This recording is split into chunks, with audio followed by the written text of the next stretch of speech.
They're not boys. I'm not going to listen to transphobia at this table. I am not going to listen to call a trans girl a boy. Now we got to check in on another liberal cable news network because a woke CNN guest just freaked out on a black conservative for the dumbest reason imaginable. Basically, CNN host Abby Phillips, who I actually give a lot of credit, still hosts a wide variety of guests on her nightly show. She has actual conservatives and Republicans on almost every night, alongside left-wing Looney Tunes, in my book, and they actually have discussions. But sometimes those discussions turn into shouting matches or meltdowns like they did just the other night, where a woke author freaked out at Shermichael for saying something that honestly a majority of Americans basically believe. Let's take a look at this clip and beware, it turns into a shouting match. I think there are a lot of families out there who don't believe boys should play girls' sports. They're not boys. I'm not going to listen to transphobia at this table. I am not going to listen to call a trans girl a boy. Are you going to allow me to finish my explanation? When you use a word that's a slur, I'm going to interrupt. That's not how it is. They're not boys. They're not boys. They're not playing girls' softball. I'm not going to sit there and listen to that. Let's reset for a second because, look, this is a really heated issue, right? And Shermichael, I know you. I know that you understand that people have different views on this. I think out of respect for Jay, let's try to talk about this in a way that is respectful. Okay, so let me rephrase this since I'm being targeted here. I don't hear that. Just to be clear, you are not being targeted. But I am, but it's okay. I'm specifically saying that I know that you are not intending to be transphobic. He should know that I'm not intending. He wants to sit here and bloviate. I'm saying you're using a phrase I want to give you an opportunity. So the way regular people interpret it, that's not regular people. That's not regular people. There's no consensus that these are actually boys. This whole thing about trans girls is a canard.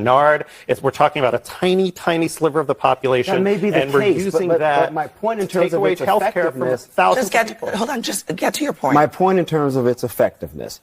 Regular people with children look at these things and they say, you know what, this is a bit too far. I do not agree with this. I don't like this. I think Democrats are going way too much to the left on social issues. They're uncomfortable with it. A lot of people believe that. A lot of families believe that. You may disagree with that reality, but that's why Republicans kept running those ads over and over and over again, because they saw the metrics suggested that they were working. In those ads over and over again and using rhetoric like you just used, saying this is boys playing girls sports. First of all, we're talking about 5 people in the entire country. You would prefer? We're talking about trans girls being allowed to play with the people who are in their gender. And if you don't believe, you don't have to listen to me. Listen to the American Medical Association, the American Psychological Association. The American Medical Association. This is not about the issue. Guys, right? just This is about trying. So the first thing that bothers me about this guy, who is apparently a woke rabbi, really interesting fellow, is his entitlement. I'm not gonna sit here and listen to transphobia at this table. Excuse me, sir.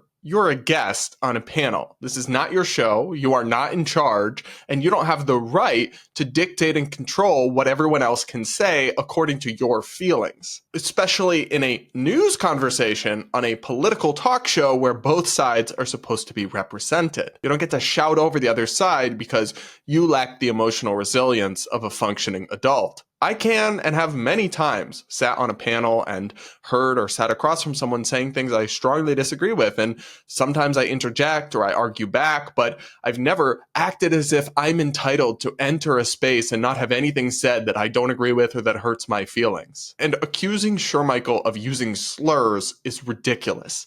He referred to trans girls as boys. That is an opinion held by almost everyone until 5 minutes ago, and still at least half the country, that you can't actually change your gender or your sex. Now, I probably would have said males and focused on the fact that their sex doesn't change regardless of their gender identity, but using boys as shorthand is not a slur, it is just a disagreement. To see this guy fly into an all-out meltdown on live national television because somebody expressed such a common an incredibly mainstream sentiment is really telling of what echo chambers these people live in.